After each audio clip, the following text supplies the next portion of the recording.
Well, hello, welcome back to What Heather Did. And today, actually, it wasn't today, but recently, I cleaned out my closet. It was long past due, and I found more than a couple pairs of leggings that are this is just some of them, that are really no longer wearable. They're just kind of worn out, and I don't wear them anymore. They are several years old, and I love them. I'm not going to name the brand, but you can probably guess. They were known for the wide waistband and buttery soft leggings. Yeah, I definitely love these, but they're worn out.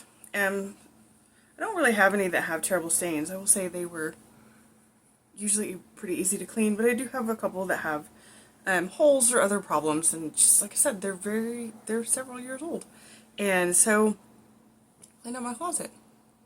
But we can't just throw them in the trash. Like, what?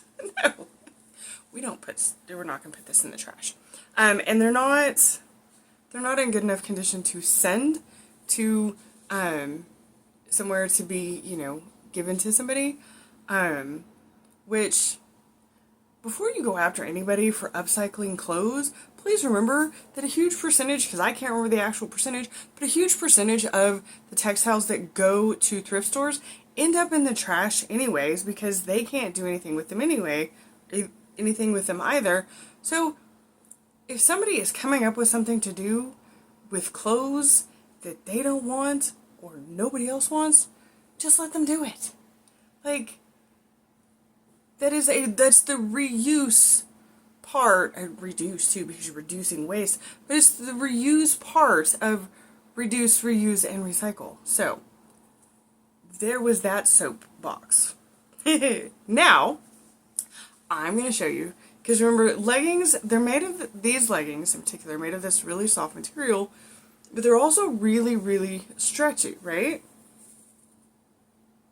So, they're also very difficult to sew with, just in case you're curious. But I have 5 ways that I'm going to share with you on how you can upcycle and reuse some of your leggings. And all it takes is a pair of leggings and a rotary cutter to just chop those off. And something I like, because a lot of this knit fabric, when you pull on it, you know how it'll curl? These have all curled in, not out, so I haven't had any problems with the non-pattern side showing, if you have pattern leggings. Also, I'm going to share this because these are my absolute favorite. I need more unicorn leggings in my life. This is what I need, is unicorn leggings. They were literally the unicorn leggings that everybody was always searching for. Okay, so let's get started.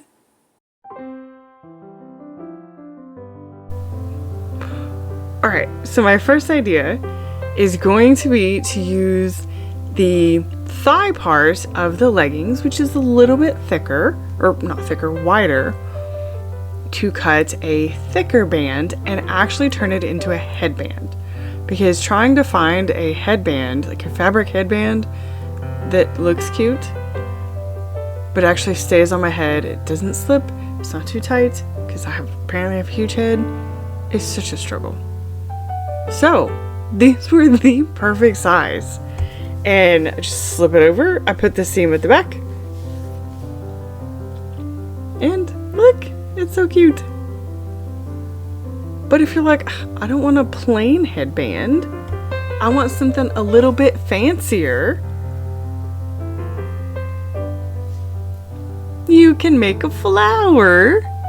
And I tied that down just so it wasn't quite as wide at the back.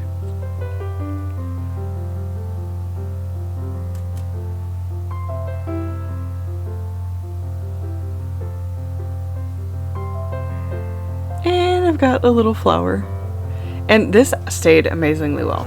These would be perfect. Even if your hair's kind of heavy and gets in the way.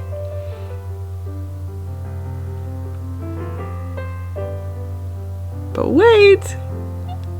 I added a button. Added a little gray button. And I even decided to try with a contrasting color for the flower. And this is just an old t-shirt. What do you think?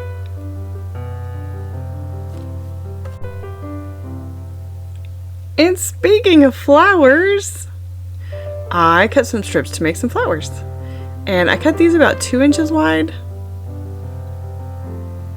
I don't really have a reason. I just didn't think they should be as wide as the headband. But wider than... I don't know. I had no reason. So I just took my strip and a string. This was entirely too long, by the way. I was just crazy. I cut the seams off. I just used a rotary cutter. You can see them sitting there, and definitely going to save those. And along one side of the strip, I just went back and forth. Make like if you were going to do little ruffles.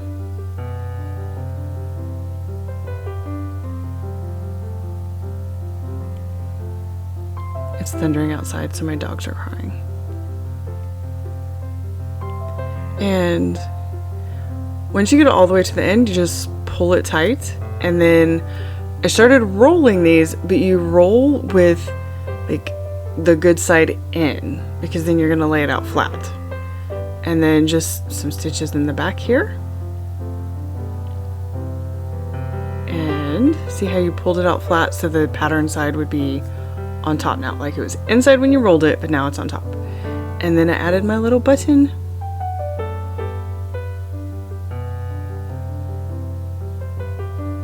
With my readers, because I couldn't see anything. And then once I had a couple stitches just holding the button and everything in place, I just tacked it down to the headband a little bit off center.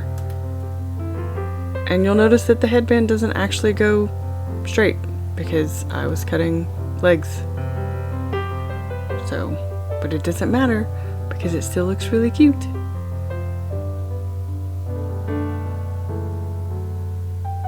And if you're curious, I did not stab myself with the needle. I also I've seen this where you take like a strip, you fold it in half, and then like you glue and then twist and then glue. I've seen people do really cute ones, and mine did not come out really cute. I think I need to try different fabric, but I tried anyway. And then these they didn't look very good, but I really like the other flowers. Hippie says hi. I don't know where she got she was playing outside, apparently eating grass. What do you think? I love my little flowers.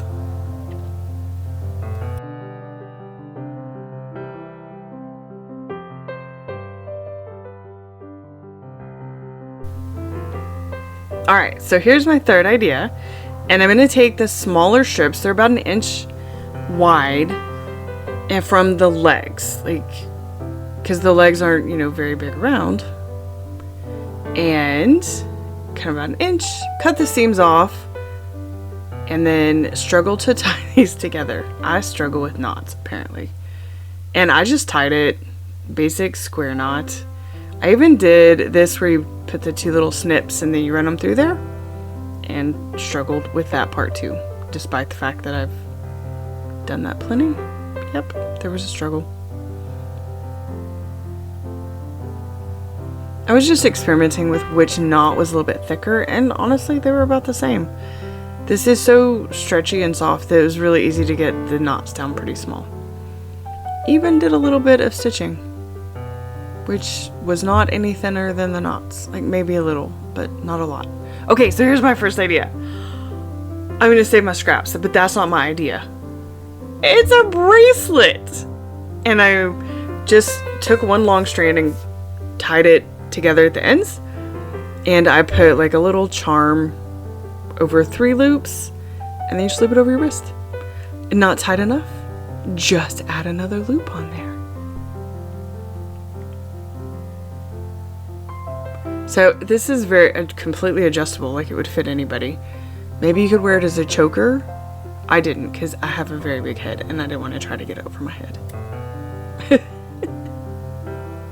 Okay, so I decided to try another one with the gray t-shirt. And I'm actually going to fold this in half.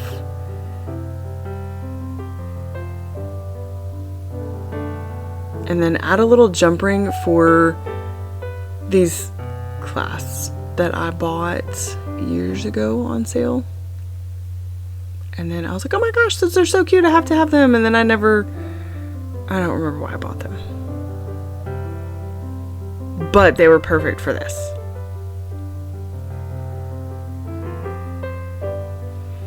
And after I did that, I just did a 4-strand braid. And I didn't show you because I have to watch a video every time I do this.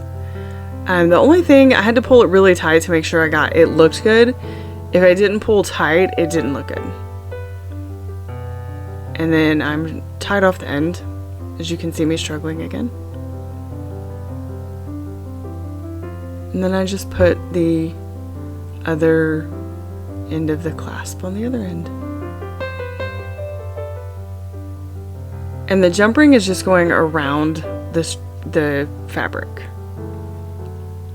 And then I tie this off really good and trim it down to size a little bit. I don't actually leave it that long. Also, this is why the magnetic tools are so great.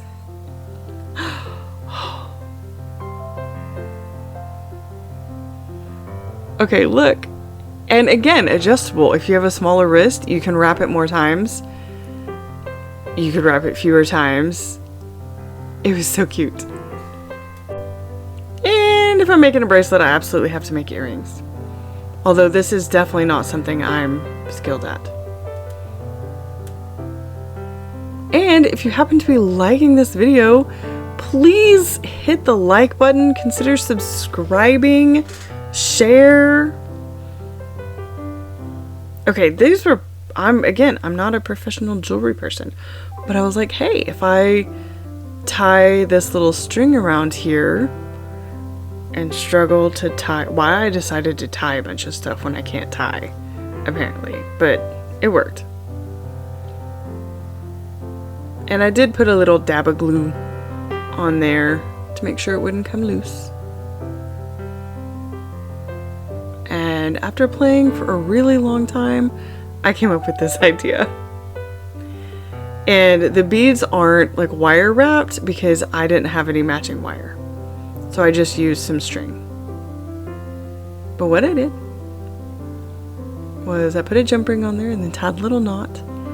And then had an old chain that I hung the beads and the beads from. And then I just attached the chains to that jump ring above the knot.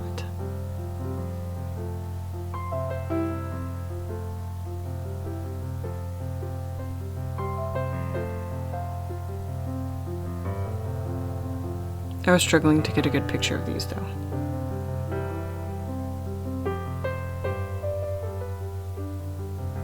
Yeah, I didn't get a very good shot.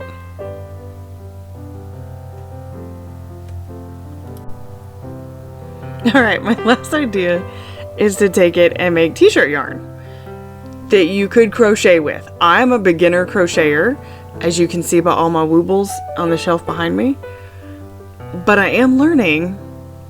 So I was like, hey, I wonder if I could crochet with this t-shirt yarn. So I found the tutorial for a coaster. My coaster doesn't sit flat. So I need to work on my tension.